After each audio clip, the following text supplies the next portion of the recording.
deep breath. Hold it. Push like you got to push. Push where that pressure is. Push. No noise.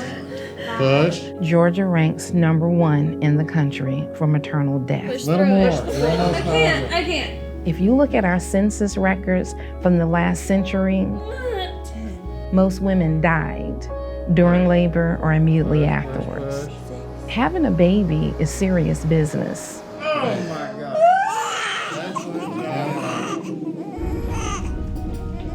Most women in Georgia, they have to travel for obstetrical access. No labor and delivery unit, no doctors who can deliver babies. Hey, it's Dr. Pickett. What's happening? We have a patient on the floor whose fetal heart tones are down. They're not coming back up. The U.S. is one of only 3 countries in the world where the rate of maternal deaths is rising. The 60% of pregnancy-related deaths are preventable. People are feeling the pressure of either doing the work or the guilt of turning people away. That's a tough call. And eventually, the system's going to fall apart.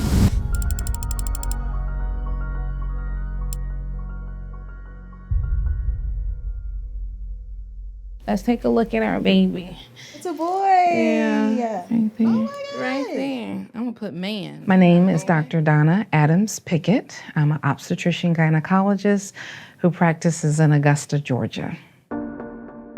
I would describe Augusta as a mid-town. It's not Atlanta, but it's not a small little hamlet either.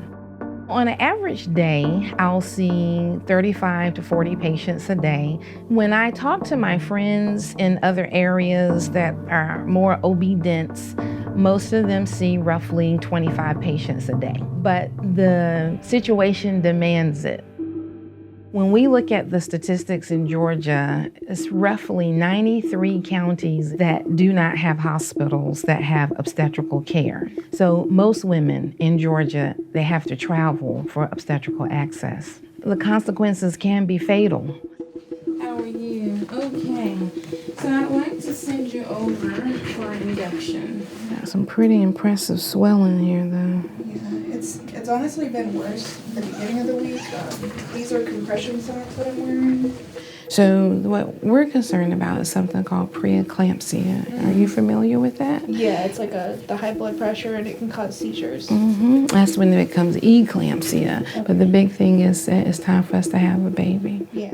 It would be best for a patient to be able to have access to a labor and delivery unit within 30 minutes of their home. In Augusta, we are the main source for patients as far away as 2 hours in either direction.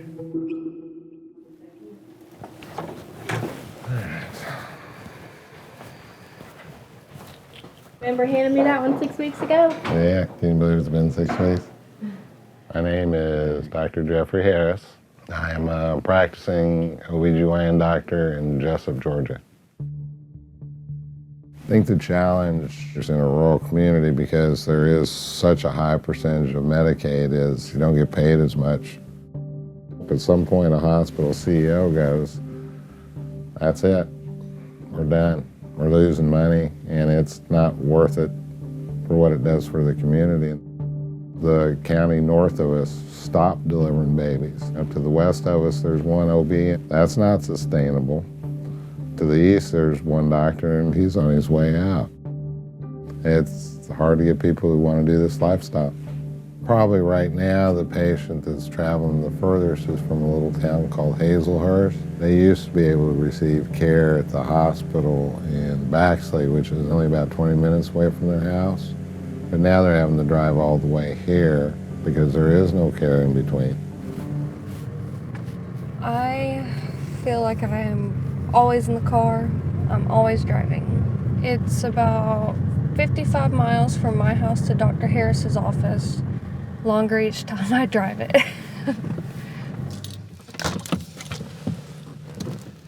Tell me about the baby's movements. He's usually really active, especially when I'm trying to sleep. Slow down a lot. Yeah. We'll put you on the monitor here in just a little bit. Make sure everything looks good. Yeah, to the good side, your blood pressure's good. Yay. And that probably means you'll have the baby before then anyhow. I hope so. Okay, you are Almost 3 centimeters. And that I'm touching right there, that's the baby's head through the vagina. So. Holy crud. Yeah, you were pretty close. Healthcare should be available to everybody. What if I didn't have a car? Yeah. What if I wasn't able to drive an hour and 15 minutes? Because I have to take off work every day. I have to come here. I don't feel like people think it's that big of a deal. Well, to those who don't experience it, you know, that's not something people think about. I think it's a big deal. Many of us live in the construct that women have been having babies from the beginning of time. There's no need to see doctors. If you look at our census records from the last century, most women died during labor or immediately afterwards. For the 700 people who died last year, nearly 50,000 almost died. So when you're dealing with a state like Georgia where there's not ready access to hospitals, ready access to doctors, then we have a number of women whose medical conditions before, during, and after pregnancy can be so severe that they're, if not deadly, nearly deadly. Sweetie, you don't have an appointment today. Tell me what's going on. Do you feel like you want to harm yourself? Sweetie, I really... Dominique? Dominique.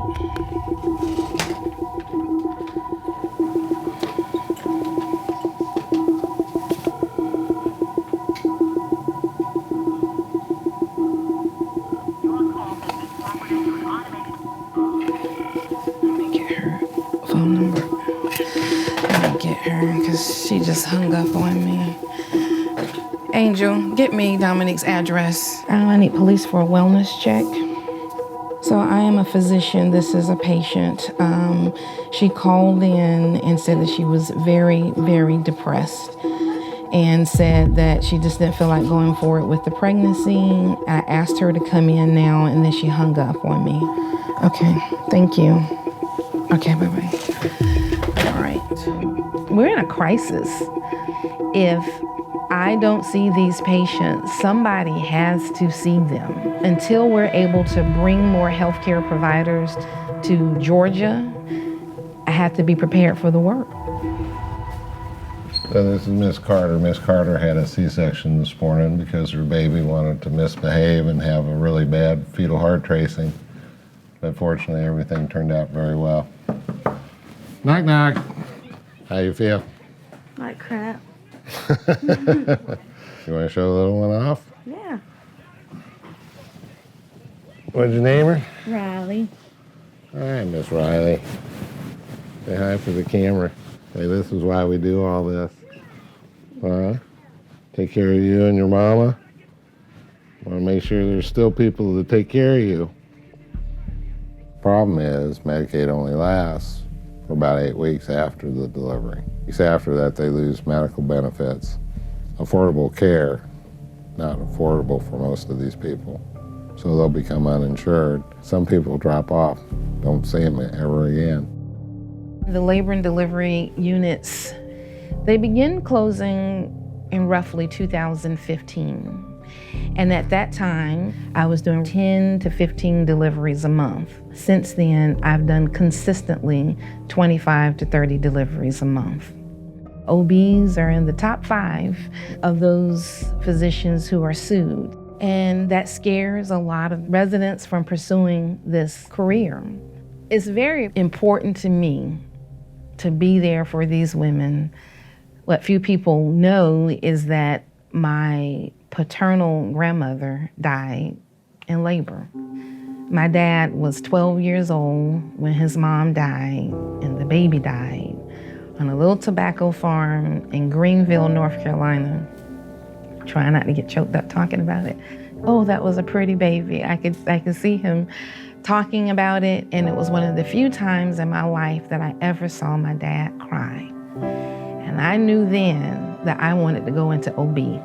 I wanted to take care of mamas. I wanted to take care of babies. Unfortunately, in 2020, women are still dying. And with labor and delivery units being so far apart, they might as well be on that little tobacco farm in Greenville, North Carolina in 1943, because the access to care is almost just as bad. Not only are we dealing with a maternal mortality crisis, but more severely, we're dealing with a Black maternal mortality crisis. African American women are 3 to 4 times more likely to die in labor or immediately after delivery. It's not just uneducated, poor Black women. Educated Black women are 3 times more likely to be affected by maternal mortality than other ethnicities. And that's when it is very important that we address that there is implicit bias. Until we recognize that there is a problem in how we interact with women of color, we won't fix it. In Burke County, there are no practicing board-certified OBGYNs. There are none. So if you have a baby, you have to go to Augusta. That's gonna take at least 45 minutes. We definitely are a prime example of what should not happen. The fact that here I am with 2 degrees, a great, a wonderful career, going to my prenatal appointment, and yet I was still almost that statistic. And that's crazy. In 2020, that I get subpar care or I get ignored because I don't look like the way your norm or the people that you're close to. And that's so sad. That is heartbreaking.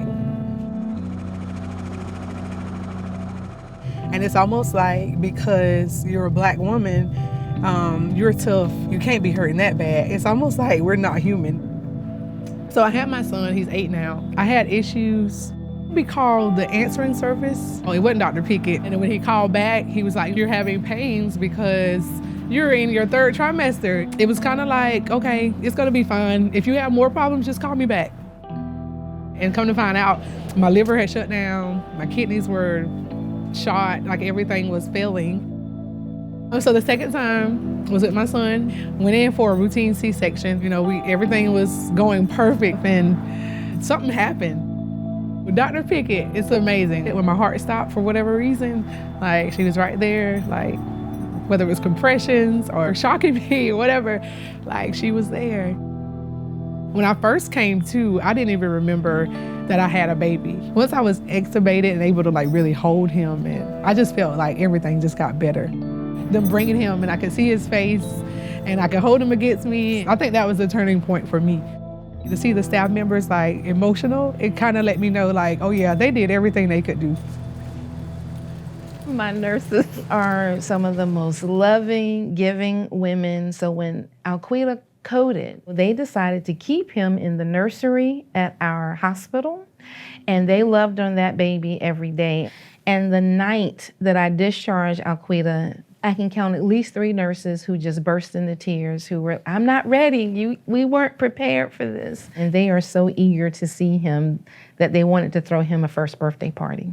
Look at this. Oh my gosh. Look at this. You can feel it. Oh, that is the coolest thing. I love that. All doctors to the ER. What's going on? Hey, it's Dr. Pickett. What's happening? We have a patient on the floor whose fetal heart tones are down. Dr. Adams-Pickett is going back to the OR to open up for another doctor in an emergency situation. Okay. Hey, sir, we're going to try to get something in there. Hi, I'm Dr. Adams-Pickett. Looks like we're going to have to get your wife delivered really quickly. Oh, wow. Because your baby's heart rate is down and it's not coming up.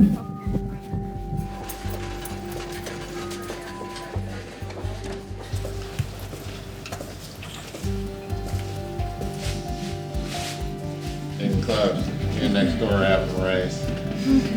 This job is the best job in the world.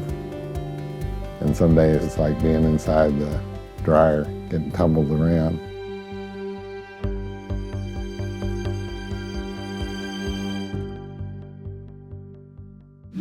All right, Starting a contraction.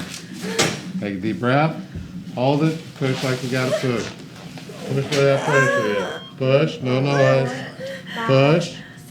Don't breathe. Hold your breath and push. Again. One more time. Push. I'm beginning to see baby's head a little bit. Push. 5, 6, 7, 8. Almost there. It's going to burn. Push through Push that where it burn. burns. Push Little through more. it. You're almost to eyebrows. Come on. Push. Push that burn, no Oh, you're noise. so close. Come on. Give it all you've got. Push. All you've got right now. One more big push. 1. Stop pushing. Breathe. And drop the towel. Deep breaths, okay. Baby's head's out. Push. 1, Pull 2, that shoulder out. 3, Push, 4, push, Gotta push. push. Get him out. 6. Oh my God. Look down here, Mama. There he is. And it is a boy's right. Excellent job, Mama. Well, everything with delivering a baby is just so cool. It's 90% sheer joy and 10% sheer panic. I've done this 38 years and I never get tired of it. It's the best thing in the world. Your baby is fine. Your baby is just fine. My gosh, she's a chunky monkey. She's precious. She was like 5'12". I don't know what she was doing in there. Yeah, baby. Good. Congratulations. Now you know. Now you know. We got her to the operating room emergently. We made an incision at 28 and we had a baby at 29. So it was, and she was holding on to her umbilical cord like it was a bungee jump or something like that. And I think that's why her heart rate went down. But, so this is the life of an OB. So unpredictable. And so I had to tell baby Liam that he saved this baby's life, because if I weren't here, I don't know if our little baby would have made it. And look at all the hair. Oh my goodness. Don't forget about I'm the first set of hands to ever touch you. That's right. That was me.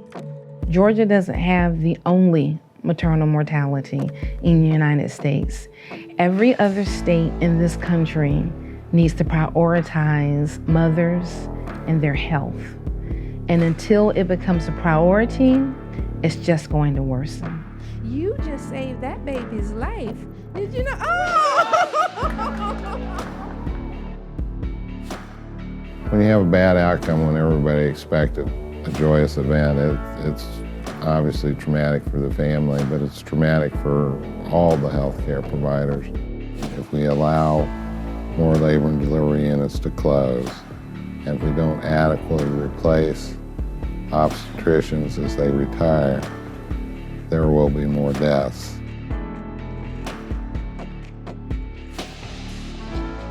There's no statistic that can quantify what it's like to tell an 18-month-old that his mother's never coming home. My wife deserved better. Women all over this country deserve better.